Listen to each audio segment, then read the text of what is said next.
888-3986. It is Debbie promised. Ann in Dallas, listening on Guadalupe Radio. Hi, Ann. You're first today on Take Two with Jerry and Debbie. Hi there.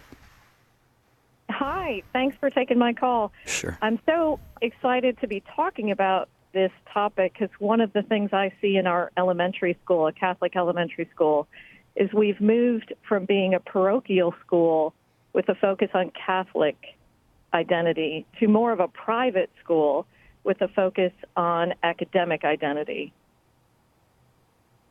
Interesting. Yeah, go ahead, Deb. Well, Ann, did you hear my example of the school in California? And by the way, somebody just sent me a text. Thank you. The school was started in 1850. Okay, it was a Catholic school since 1850. But Ann, that's exactly what they transitioned to that as well, and that's exactly what they found would bring in more students. And the kids, some of the kids felt that was odd. It didn't feel authentically Catholic. And some said, wow, this is great. We're embracing everybody. Well, when you embrace everybody under the banner of a Catholic school, what does that mean? You're embracing everybody's ideas of things, of the world, the way they conduct their lives, the philosophies. Okay, so Ann, is that what you're finding is happening at the school you are referencing? Yes, I feel that we're diluting the Catholic identity. And if you follow the money trail, like you talked about, I believe our money trail is going to athletics and academics, I don't know where you'd spend your money on as a Catholic identity, maybe retreat, maybe some more support. But it saddens me that I can count on two hands the number of friends I have who attend Mass on the weekends with their children. Well, yeah, and I can appreciate your point in a particular way, Ann, as well, because being a lifelong sports fan, you mentioned some schools are really pursuing academic excellence and becoming sort of known in the reputation more, say, for academics than for the faith.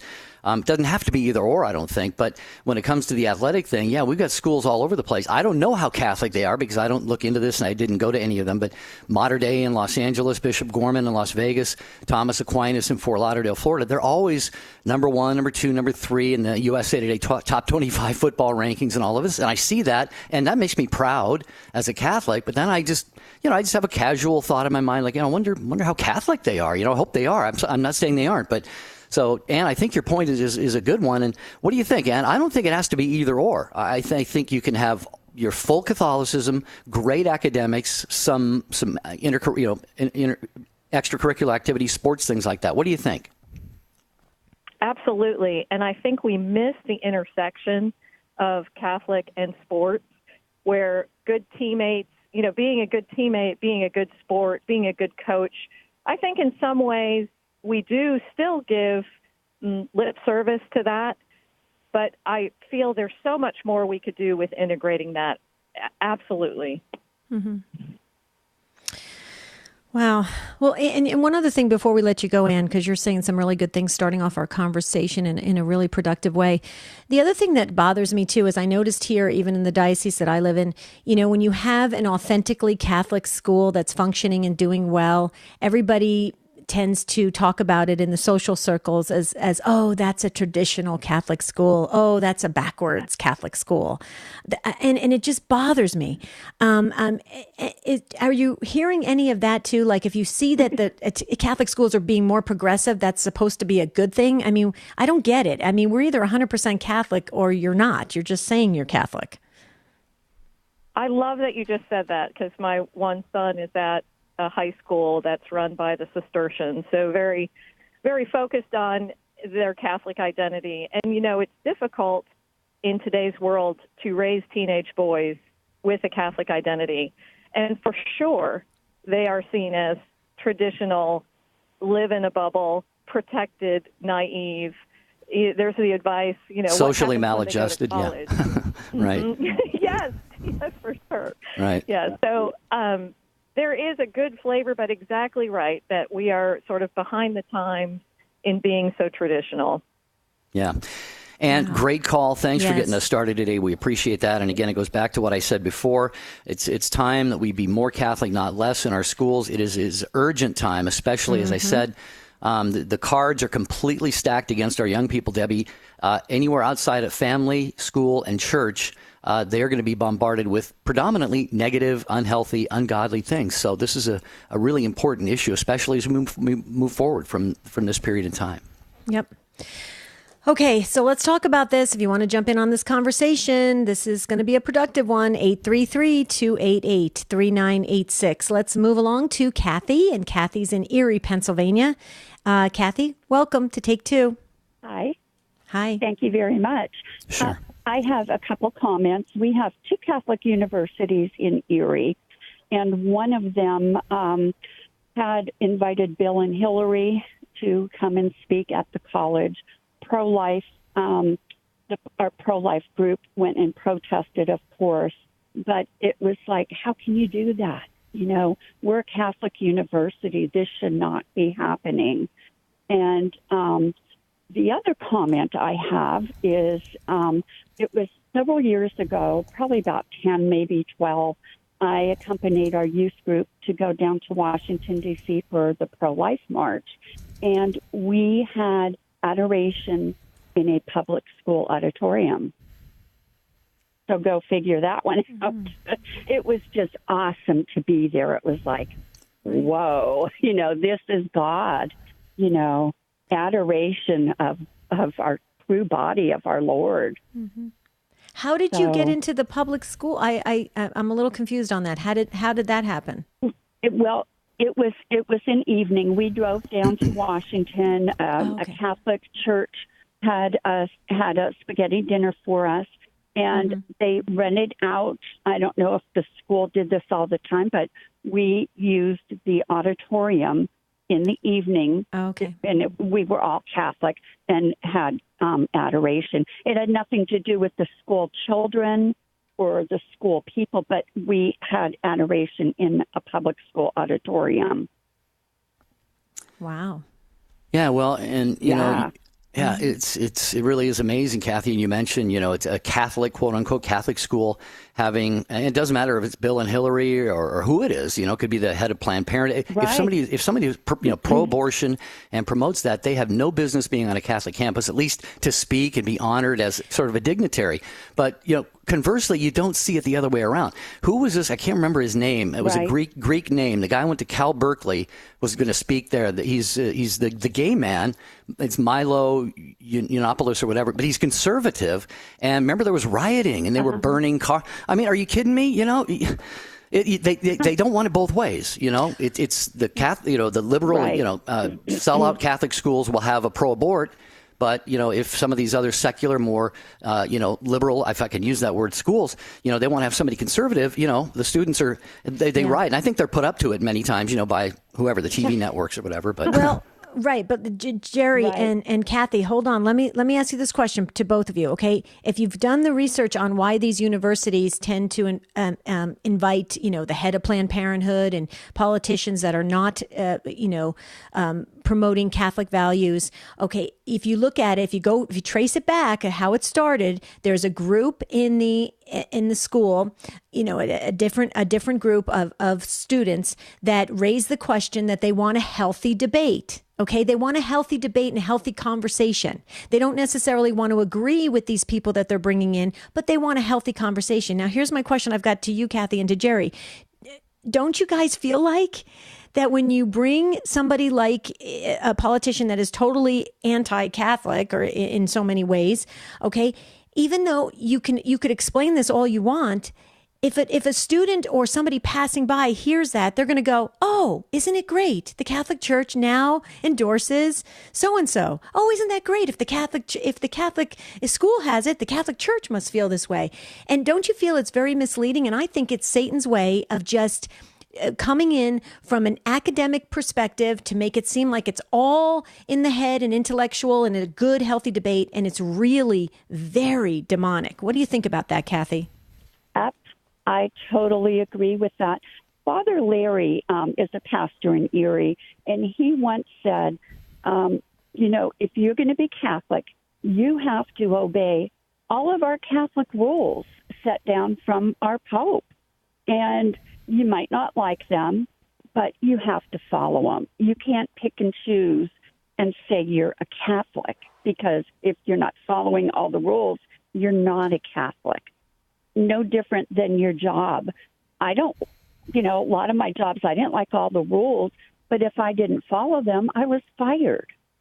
You have to follow the rules. Yep. You're Catholic. This is what it's all about.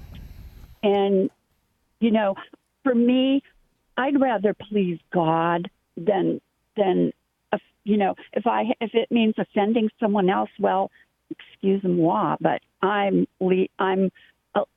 alliance lies with God, and that's it. And beautiful, Kathy, that it does. We've heard in the recent readings early along in the Easter season, when the apostles were told to cork it, don't be preaching in the name of Jesus.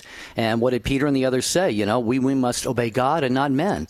And so that's the situation that we're in right now. And boy, as you look at the landscape out there, Kathy and Debbie, there's going to be a higher price to pay for all of us, I think, not just if we run an institution like a Catholic university, but those who are on Catholic radio, those who are pro-life. I mean, we're feeling the heat being ratcheted up right now in a lot of different areas. So this is just one of the many areas that we should be concerned about, I think. Absolutely. Kathy, thank you so much for your contribution to this conversation. Thank you. Yeah, we appreciate it. God bless you. Have a beautiful rest of your day. You. Thank you. Bye. Bye.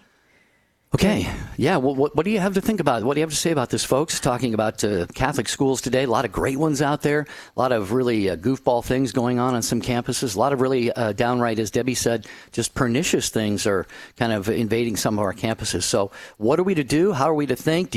Are you comfortable sending your kids to Catholic schools in your area? How do you think, the environment or the Catholicism, the tradition, the adherence to Catholic teaching may have changed, maybe since you went to Catholic schools? 833-288-3986. We'll get you on the program. Okay, Teresa is up next. Do we have time? Are we going to go to a break? Can we start with Teresa just for a second? Oh, there goes the music. Teresa, hold on in Dallas, Texas. You hear that music. We're going to take a quick station break, and then when we come back, we're going to hear what you have to say about Catholic schools. That's what we're talking about today. How Catholic are your Catholic schools? We want to know how to make them better and more authentically Catholic. Call us, 833-288-3986. Father Mitch Pacwa. Sin does not unite people, doesn't bring them together. Sin causes division and divides people up. The leading Catholic voices are on EWTN Radio. This is a Messy Family Minute from Mike and Alicia Hernan. As moms and dads, we're pulled in many directions. Our world is frantic and sometimes chaotic. We parents need to take a pause. Take some time away to become more intentional in our Catholic family life. We suggest a tool that we call the Family Board Meeting.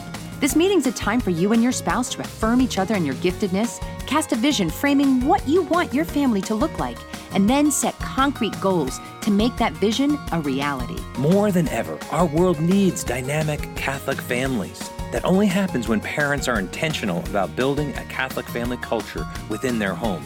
Take time to build a culture that is stronger and more influential on your children than the culture of the world that surrounds them. To help you run this board meeting, we've created a tool for you, a download at our website, messyfamilyproject.org. Get the worksheet and then work with your spouse to be more intentional in your family life.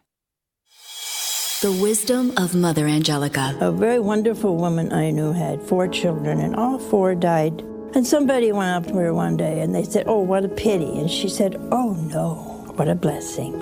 If we don't begin to look at everything with the eyes of Jesus, you will become helpless and hopeless. For more information on Mother Angelica, visit Religious Catalog at EWTNRC.com. Hi, this is Janet Williams. We embrace the essence of feminine spirituality on Women of Grace tomorrow at 11 a.m. Eastern here on EWTN Radio. Now, back to Take 2 with Jerry and Debbie.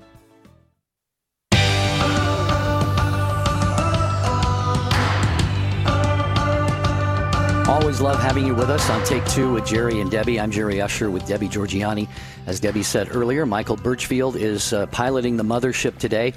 Jeff Burson is on social media. Ryan Penny is screening your calls at 833-288-3986, talking about how Catholic are our Catholic schools. And as Debbie promised, Teresa, you're going to be next in Dallas listening to Take Two with Jerry and Debbie on Guadalupe Radio. Teresa, you get our False Start Award today. It's a virtual award. Welcome. Thank you so much for taking my call, guys. Mm-hmm. I believe this is statewide, but in our diocese, the parents are not allowed to opt out of vaccinations like the public schools are. And that creates a problem because, number one, the parents are the first educators. And number two, we should have full guardianship over what our children do and do not receive regarding vaccinations, especially the ethically tainted vaccinations. So that's a huge problem for me. I believe it's gravely wrong. And, I just want to know what you guys think about that. Well, I'm just a little confused, Teresa, because we have the philosophical exemption here in Arizona, and and when I was going to send my children to Catholic school, they obviously were going to honor that if I chose that option. And I'm just wondering, is that a diocesan policy in your area, or are they Yes, doing it something? Is. Yes, it is. I believe the only thing that will exempt your child from vaccinations is a letter from your doctor stating that it will gravely affect your child if they receive the vaccination. And that takes a ton of legwork. Really, how can you prove that? And, it just doesn't seem right. Okay, so here's my question. So do you have philosophical exemption in the state of Texas? For the state? Well, in our diocese, we do not. I believe it's statewide, but I don't want to say that it's statewide because I'm not definite about that, but I really do think that it is statewide. Okay, well, you may want to check on that. There is no philosophical, no exemption because of religious beliefs, no exemptions for any reason except if you have that letter from the doctor. Okay, so here's this is just not to start any type of problem in your Catholic schools, but here's what you might want to do. Confirm that of what your state procedures are and what you are able to do as parents. Take that to the administration of this particular school, talk to them about it. If not, move it up the ladder to the diocesan level and just express that, that you may lose some children in the Catholic schools because they'll opt for the public school because they have that, the parents have, better freedom to choose what's right for their children. Now, here's the other thing I just would say, Teresa. I know there was one Catholic school here in Arizona that really pressured the parents not to opt out, and parents kind of pushed back, and they were allowed to sign something saying that their child would be quarantined at home if something were to happen, if they were to get measles or something like that. So I think you might want to have a little bit more of a conversation with the administration of this particular school, and then if not, keep going up the ladder to the diocesan level just to find out what their reasoning is, because typically they conform with what's going on in the state. Have you done that already, Teresa? I have done that years ago, and I've just kept going into a brick wall. It's unfortunate. And it just got very frustrating. So I stopped, and my children got the vaccinations, and I just prayed to our Blessed Mother that they would not receive any of the negative side effects, with the tainted ones. And so far, they're good. I mean, it took a leap of faith, and I don't want to think that I wimped out. I hope I didn't wimp out. It just really bothers me that they have that policy, and I don't know. I'm not really affiliated with enough parents to go together as a group. Right. If I could get parents together, I would definitely be interested in that. But I don't know of any other parents that this is a concern of theirs, or if they even really know about it. Right. Yeah, I wouldn't say that you say to yourself that you wimped out, Teresa. I think you held out very, very courageously, and I think you were going with what your conscience and your beliefs and your research wanted you to do. So yeah, let's continue to pray, as I'm sure you will, that there won't be any problems with your kids. And I face something actually rather similar because I'm a volunteer chaplain's assistant at a local hospital, and flu shots are required. And I haven't had a flu shot probably since I was a kid. And I'm, healthy as a horse. I don't get the flu. I don't get colds. But because of my position, for me to just simply to enter the patient's rooms and take them to Eucharist or pray with them or whatever, I had to have the flu shot. So I just went into the drugstore and got the flu shot and said, okay, Lord, whatever, you got to take care of this. So there are these situations, Teresa, and, we got to just, I guess, ultimately, Teresa and Debbie, leave things in God's hands in a situation like this. Yeah. Thank you, Teresa. Thank you for sharing. Thank you very much. Your take on this today. Okay, let's move to Becky. Becky has been waiting so patiently. Becky, you're definitely getting our Patience Award today in Columbus, Ohio on St. Gabriel Radio. First time caller. I should ring a bell for you, Becky. Hi, welcome. Thank you very much.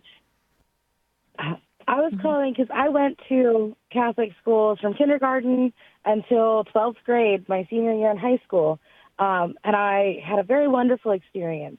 Well, now my kids are getting about to kindergarten age, and honestly, I'm nervous.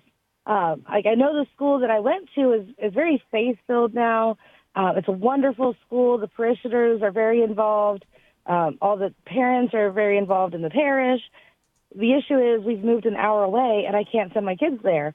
And I don't know very much about the school that's in our area now, but it's not quite, I know it's not near as wonderful as where we came from. And I'm just so nervous about sending my children to school. Okay, so Becky, couple things. When does your oldest child start kindergarten? In a couple years, you said? Yeah, he still has about 2 years before he'll start. Okay, perfect. Becky, you're in a perfect time to start the conversation now and interviewing the Catholic schools that are near you. Sit down with the administration, sit down with the principal, sit down with the pastor and say, I'm thinking of sending my child to your school. Tell them your story of what the great school, authentically Catholic school you came from. You moved an hour away. Tell them, say, hey, you know what? Here's the deal. I may have to bus my children an hour to my school that I know they're going to get Catholic teaching. Can I be guaranteed that here? What is the atmosphere like? What can I do to participate as a parent now before my child gets to the school so that you can see what's going on? There's so many ways that the problem, I worked for, I worked for parish for 6 years. I couldn't remember. 6 years. I'm getting older, Becky. 6 years that had a school attached to it. Okay. And I'll tell you what, parents used to come in every single week interviewing the school and the staff and everybody. Okay. You have every right to do that. And if you're starting to if you find that it's a little bit of you get some resistance from them, well, then that could be a red flag. You have to look at everything and you'll know when you get on campus there because you went to Catholic school, Becky, you'll know if it feels right for your children. What do you think about that? Could you start doing it now, the work now, before your child becomes that age where you just have to sign them up and send them off? Oh, definitely. My husband and I have both been looking already at where are we going to send them? What are we going to do? I mean, we've talked about, are we going to try to homeschool? Is that even an option for us? Because we want to be able to have the support, the community support, and everything to be able to really raise them in the faith. And so, yeah, we've already started kind of looking around at some options, and now to really dive in, that seems like a great idea. Yeah, I agree with Debbie, Becky. You're already doing the groundwork, and you're doing it well in advance. I think too many parents are caught off guard, actually, when they think, it's safe, it's a Catholic school, so it's got to be great for my kids. And then something becomes public or something happens at the school, and then parents are like, wow, what's going on? I didn't know that, and then they have to react versus, plan and prepare, which you're doing. So there are a lot of great choices out there. You have the time, and I think it's great that you're talking about this right now. Mm-hmm. What do you think, Becky? Yeah, go ahead, Deb. Well, Becky, before you answer that, Jerry, share about Notre Dame and other universities because of strong, faithful Catholics that have come into the freshman class and they have moved the culture and the atmosphere to be more back. More back. Is that even right, Nick? Nick, tell me from Texas, is that right? If you're listening. By the way, Nick, we got your phone call. We just love your message you sent us. But anyway, find out if that could help. And why don't you share that before Becky responds? Because that's really important. That's very encouraging. Well, it's just a lot of schools, not just Notre Dame, but, you hear about a lot of Catholic campuses where it's the students coming in. And I noticed this in seminaries, too, where I went, that had kind of gotten, a little bit, questionable on their Catholic identity. And then it was the student body. It was the seminarians coming in. It's students sometimes coming in. This even occurred at my alma mater, Franciscan University of Steubenville, where everybody, when you hear that school mentioned right now, along with a lot of other schools, you think, wow, they're just fantastic. But when Father Michael Scanlon took over there, I heard they were in the top 10 list of party schools for Playboy magazine. So, and it was Father Scanlon and then the students that started to come in. And, a lot of students said, I don't want to stick around for this, change. I see the transformation happening. But, yeah, so Debbie's point, Becky, is simply that I think we're seeing, even in the pro-life movement, young people today are predominantly pro-life. The young Catholic students just want the straight truth about their faith. So I think from the ground up, we're seeing a lot of good changes on campuses around the country. That's the point there. So. Mm-hmm. That's very comforting. Yeah, it's a very good thing to hear because, we want to do it right. And I've personally noticed more of a movement to coming back to the faith. And my husband and I have been helping out with some retreats, and our goal right now is to bring. I don't know if you've heard of Welcome with Matthew Kelly. Mm-hmm. I have. Mm-hmm. We're trying to bring that to our parish where we're at right now. Mm-hmm. And so, we're trying to really bring a lot of our neighbors and community back to the faith. And I'm hoping maybe with that, our schools will really benefit with that. Yeah, absolutely. The more you can get involved, the more that you have ministries thriving and they're good and wholesome ministries, you're going to see the fruits of that, Becky. And by the way, real quickly, I just want to say I mentioned one of our loyal listeners, Nick, who is just so proficient about speaking correctly. Nick left us a beautiful phone call. And I don't know why I made a mistake. I said Nick is from Texas. Actually, Becky, Nick is from Ohio, and he listens to St. Gabriel Radio too. So you have somebody in your community that speaks really well, just to let you know that. All right. So there you go. I'd be happy to meet him. Yeah, Awesome. You never know. You might meet Nick. He's cool. Okay. All right. Thanks, Becky. Talking about Catholic schools today. How are they doing overall? A lot of great things going on. Still some problematic issues being manifested in some places. We want to hear from you. And Ryan got through, and he is in Red Deer, Alberta, Canada, listening to Take Two with Jerry and Debbie on Sirius XM 130. Hello, Ryan. Hi, Jerry and Deb. How are you? Great. Good. Appreciate How are your you? call. Great. Thank you. Thank you very much for taking my call. Mm-hmm. Go right ahead. I just wanted to share some good news about Catholic education and what's going on in Alberta. I recently attended our provincial March for Life last Thursday with my fellow Knights of Columbus, and it was very encouraging to see that every Catholic student in high school in Alberta attended as a school-sanctioned field trip. So as much as I hear other Catholic schools maybe not adhering to the teachings of the Church, I just wanted to share some good news that our schools up here are still very much following the Church's teachings. Wow. And for any parents that want a good, moral foundation for their children, Catholic or not Catholic, Catholic education is just an awesome option for families. We're planning on sending our son there. I'm not a cradle Catholic. I married into the faith. So I'm just very passionate about Catholic education. And given that parents spend less time with their kids than the school does, having Catholic education that instills the same moral foundations that we want to instill at home, at school, is just a godsend. So beautiful. Well, that is very encouraging, and that's awesome. And God bless you for making the sacrifices you had to make to send your child there, because I know it can be costly, and that's sometimes people are afraid to jump in on that because they think, well, is this going to be really worth it? It sounds like in your area, Ryan, it is definitely worth it. And I absolutely love the way you say you married into the faith. I love that. That is so cool. Yeah, I love that. Well, welcome to the family. How's that? Thank you very much. It's through the grace of God, my wife was sent into my life, and I had no idea the degree she would mold me into a stronger man, and both like a better father and a better man. So Thank you very much. Beautiful. Well, okay. Go ahead. I was going to say she's got to be a great woman, Ryan, and you sounds like you really hit the jackpot there, and it sounds like she didn't do too bad either, really. Go ahead, Deb. Right. I was going to say the same thing that Jerry said, but Ryan, okay, so take another 10 seconds, and if you want to say her first name, go ahead and say something to her, because you're probably going to say, honey, I was on the radio today, so let her hear a message from you. Melissa, I love you so much. Oh, beautiful. Oh, my goodness. That was so sweet. I'm going to cry. Stop it, Ryan. Okay. All right. God bless you, awesome. Ryan. Thank you. Wow, that was a great. Yeah. You know, I'm reminded. His call reminds me of what's the diocese in the U.S. I think it's Wichita, where Catholic schools are free for practicing Catholics, and I think the bishop there, one recent Kansas? bishop.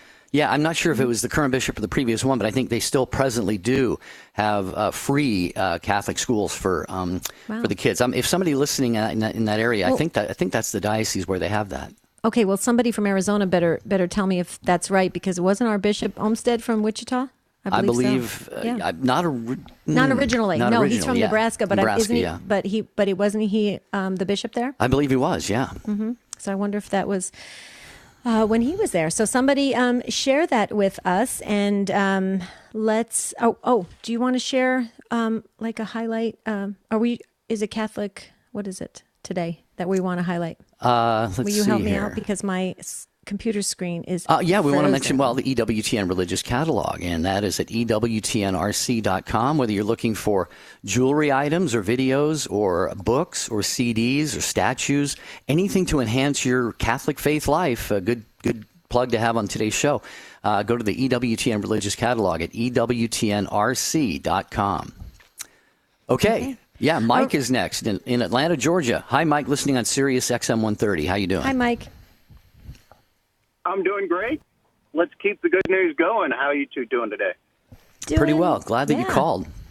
Thanks, Mike. Jerry, I want to assure you that St. Thomas Aquinas in Fort Lauderdale, Florida is devoutly Catholic and has been devoutly Catholic through its entire existence. I graduated in 1983, and I am still involved somewhat through the Alumni Association. So just put your mind at ease. Oh, no. Yeah, my mind wasn't disturbed about it. I was simply remarking about their incredible football success, which I follow not only from a distance, but I have spent many breaks in between work trips in Fort Lauderdale, and I got to meet Father Sullivan is his last name. I can't remember, but he was a teacher over there, and he used to tell me, all kinds of great things about the school. So what's the best part about it, Mike? You went there, you said, and your son also graduated from there. Give a shout out for St. Thomas Aquinas. Well, my son actually graduated from a school here in the Atlanta metro area called Blessed Trinity in Roswell, Georgia. They are also devoutly Catholic at Blessed Trinity, though they do want to put a greater emphasis on being a top-notch prep school. That doesn't dilute the fact that they are devoutly Catholic. As for St. Thomas, it's at least a two-time winner of the top 50 schools in the country award winner from an educational standpoint. They won it the inaugural year that President Reagan put that into effect, and I know they've won it at least once since then. Wow, praise God. I just looked up in my email folders. It's Father William Sullivan is the priest that I got to know at St. John the Baptist Church in Fort Lauderdale when I was staying down there. So, Debbie, great news from Mike in Atlanta on St. Thomas Aquinas. Yeah, it's wonderful to know. And like we said earlier, Mike and Debbie, it's not an either or. They can have a nationally top-ranked football team, or our girls can have a volleyball team or whatever, and it doesn't have to impinge upon their Catholicism at all. And Mike, I'm so glad to hear that you called in today. Debbie, do you have anything? I'm just grateful to you, Mike, that you did call in and enhance this conversation. So it's very encouraging. So we need to hear more of that. But I got to tell you, Mike, I'm still stuck on Ryan sending a message to his wife, Melissa. I kind of got all choked up there. So, Mike, thank you so much. God bless you. Have a beautiful rest of your day in the great state of Georgia. Okay, Lisa is next, and Lisa is in Wichita, Kansas on Catholic Radio Network. First time caller. Hi, Lisa. Welcome. Hello. Yes, I just wanted to call in, and you are correct. The Diocese of Wichita is a stewardship diocese and has been for several years before we moved here. And so there is no tuition to any of our grade school or Catholic high schools. And I think that has fostered a wonderful culture. And Right now I have 2 in elementary, 2 in high school, and my older 2 drive 30 miles a day to go to the high school because we feel it is worth it. And just wanted to share a little bit about kind of the sports aspect. I could share so many stories, but this just kind of stood out to me with my kids participating. My youngest son's in football. At the beginning of the year, they dedicated a beautiful new large crucifix that sits atop the scoreboard and had a prayer service with the priest. And this was with a public school, being the team we were playing. And they put that crucifix there not to exclude people, but to welcome people in the name of Jesus. This same football coach has the players set spiritual goals and meets with them one-on-one to go over that. Wow. Teams participate in prayer services or mass on the days that they have a game. His track coach is also coaches cross country, and when the first runner from our school comes through, he stops at the finish line and starts praying the rosary. And he stays there, and as each teammate comes across, he joins in with where they're at. And they pray that rosary until our last runner crosses the line, praying and supporting each other. This same coach is also the track coach and has really instilled service into these kids, service and respect. They answer him, "Yes, coach." And every teammate stays to the end of the track meet, no matter where they are, how far away from home they are. And they hand out trash bags, and those kids clean the entire field, the stands. Wow. They pick up all the trash every track meet and then go down and meet with him. So those are just a few of the examples. Our school offers retreats. It offers daily mass. They're really, truly living the stewardship way of life in that church. And it's been a wonderful experience. And I just wanted to share that because we need to pray for our schools and pray for our teachers that are willing to do this for these kids. Real quickly, Lisa, what bishop that started that stewardship process for your beautiful diocese? Which bishop was that? And I feel terrible. It was before we moved to this area. Okay.